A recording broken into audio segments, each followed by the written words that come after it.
बारू दूधाओ से उजर तू तो सब का से सुधर गइलू अखिया में हमारा बस हो दिल भइल बा दीवाना अब कर नाही माना तू तो बस गइलू नसे हो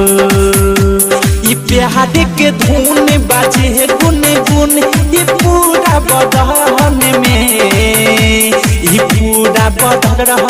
में बताई हम का ये जान चलता मन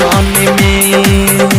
बताई हम का ये जान चलता मन में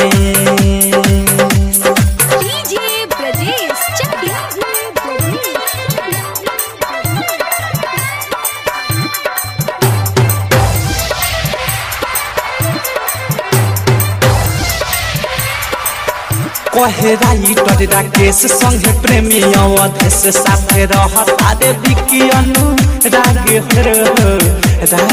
हो ऐबू जिंदगी में गोरी हो जाई जे सवेरी मोरा जाग जाई सुतले भाग हो तू रहिए के पास तू रहा दयास।